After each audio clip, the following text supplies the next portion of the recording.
with regret, with great regret.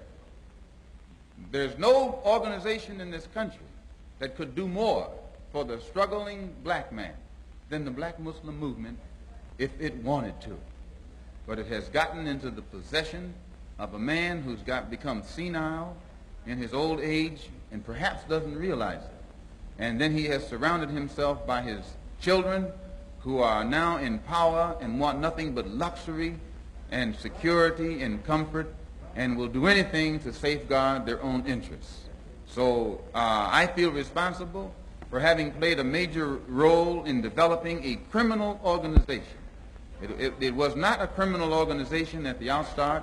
It was an organization that had the power, the spiritual power, to reform the criminal. And this is what you have to understand. As long as that strong spiritual power was in the movement, it gave the moral strength to the believer that would enable him to rise above all his negative tendencies. I know, because I went into the movement with more negative tendencies for the betterment of the community by any means necessary. And since tonight we had to get into this old nasty negative subject, we didn't want to bring up our program. We're going to have... But as the African nation got it, we became proud of it. And when they became proud of it, we began to have something effect with it. But you mentioned conspiracy between the black Muslims and the right wing in this country. Could you elaborate on it? I mentioned the conspiracy between the Muslims and the right wing in this country. I know for a fact that there is a conspiracy between the Muslims and the Lincoln Rockwell Nazi and also the Ku Klux Klan. There is a conspiracy. Describe this conspiracy. Well, the Ku Klux Klan made a deal, or were trying to make a deal with Elijah Muhammad in 1960 in the home of Jeremiah X, the minister in Atlanta at that time, who at present is the minister in Philadelphia. They were trying to make a deal with him to make available to Elijah Muhammad a county, a size tract of land in Georgia or South Carolina, where Elijah Muhammad could then induce Negroes to migrate and make it appear that his program of a segregated state or separated state was feasible. And to what extent these negotiations finally developed, I do not know, because I was not involved in them beyond the period of December 1960. But I do know that after that, Jeremiah, who was the minister throughout the South, could roam the entire South, and the Klan not bother him in any way, shape, or form, nor would they bother any of the black Muslims from then on, nor would the black Muslims bother the Klan. Are you inferring, then, that because of this conspiracy, the attempt was made upon your life? The attempt could have been made upon my life. And ask that again. Are you inferring that because of this conspiracy, the attempt was made on your life? Not necessarily that conspiracy. The attempt was made upon my life because I speak my mind and I know too much, and they know that I will speak it whether they like it or not.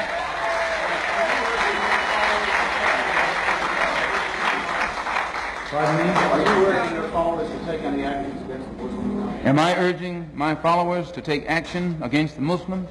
No. No. When you say you rely on Allah or you've always been some kind of activist, do you still think that you're going to try to infiltrate their organization and win over some of their supporters? Am I going to try and infiltrate their organization and win over some of their supporters? No, I have never tried to win supporters from Elijah Muhammad. Since I have left the black Muslim movement, I've spoken at these rallies. Those who come, come. Those who don't, don't. But I've never gone out of my way to win over any of his followers. And he himself is fearful because he knows that you don't have to exercise too much energy to win his followers. As soon as they know truth and compare the two. And by the way, this is the brother. I didn't see you there, brother. This is Leon Amir, who was Cassius Clay's secretary, whom they beat unmercifully up in Boston. And the court freed the men who beat him. They fined him $100, was it? Yeah, fined him $100. And he was on the inside of the black Muslim specialty squad. And I know it. And it was he who heard Elijah Muhammad Jr. come to New York when Elijah Muhammad was at the Armory in June of last year. Junior stood up and told the fruit, many of whom are here now also, that I should have been killed that my tongue should have been put in an envelope and sent back to Chicago by now. And because Fat Joseph had not done it, they demoted him.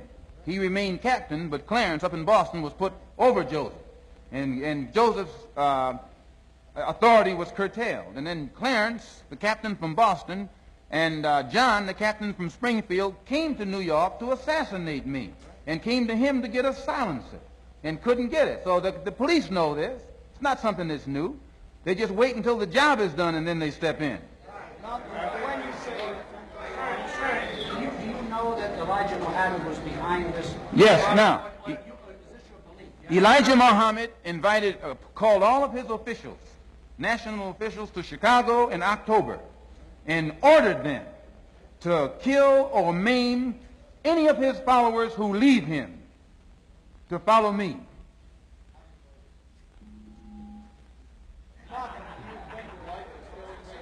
Well, when you say, how do I know, many of the brothers who were in at that time are out now. And if this ever come into the court, there are plenty of witnesses who can stand up and testify to it.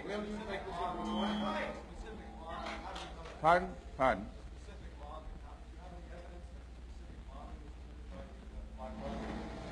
This specific harm.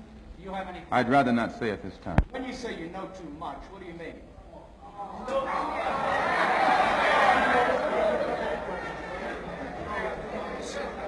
Who's the next one? Give him 2 more minutes. Give them 2 more minutes and we'll end it. You said nobody's going to clean up Harlem but us, and we'll control it. And you said, including the politics. Yes. Can you elaborate a little bit on the Yes, politics? when I said that no one can clean up our home but us, and that we will clean it up, including and no one should control it but us, including the politics. What do I mean? I mean exactly that. That the black people. You're thinking of who? Powell? Powell's one of us.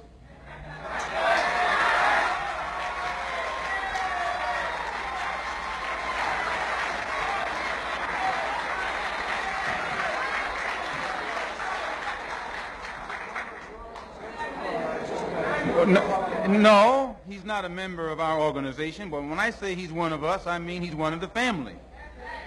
And no one outside the family can get us to talk about it. If we talk about him, we talk about him within the family. But nobody outside the family can instigate us against Powell.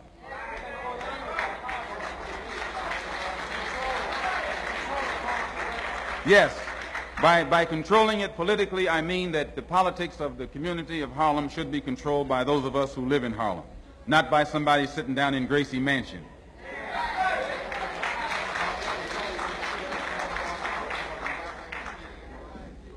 Sir?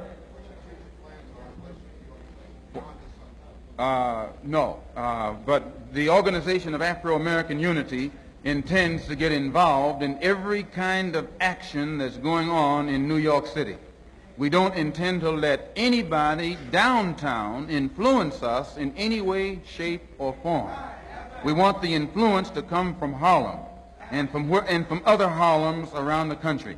Now, this doesn't mean we're outside of Harlem. This doesn't mean we're anti-Bronx or anti-White Plains or anti-white or anti-German or anything like that, but it means we're pro-Harlem. We're pro-ourselves. We want to start doing something for ourselves. That's all it means. It means that we want to stop begging you for your school. We want you to get out of the way and let us straighten out the schools in Harlem.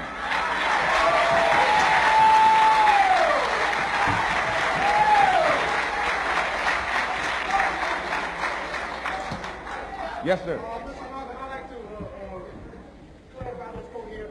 You said, from tonight on, there will be a hot time in your town. Could you elaborate on that? I just answered it when I said from tonight on there'll be a hot time in the old town.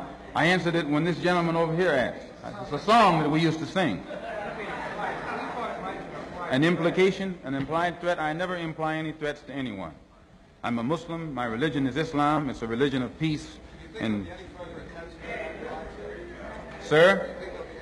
Yes, I do believe there'll be further attempts on my life. I know them. They're foaming at the mouth. The rank and file Muslim means well. It's those at the hierarchy who are living off the fatted calf who don't mean well.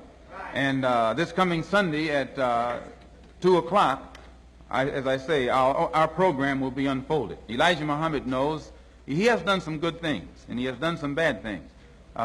He knows that if he had wanted to, he could have united our people with the Muslim world just by teaching the right religion of Islam. He could have done so. The entire Muslim world would have accepted him. As it is now, the Muslim world has rejected him.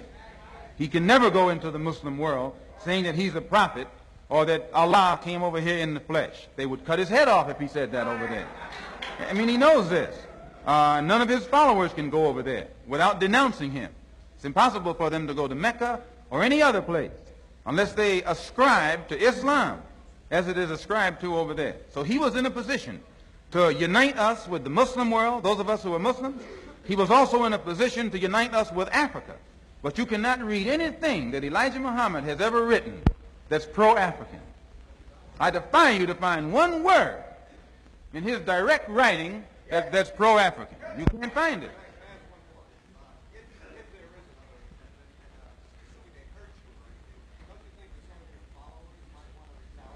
Listen to this question this man asked me.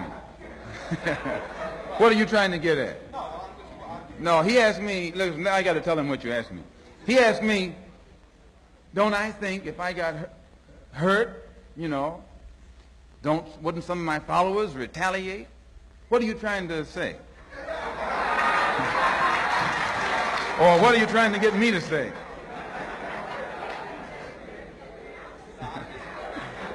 I mean, it's okay. I'm not going to get you in any trouble. These are your friends in here. But I just want them to hear what you're asking me. That's all. I just want them to hear what you're asking me. You wouldn't get in no trouble in here.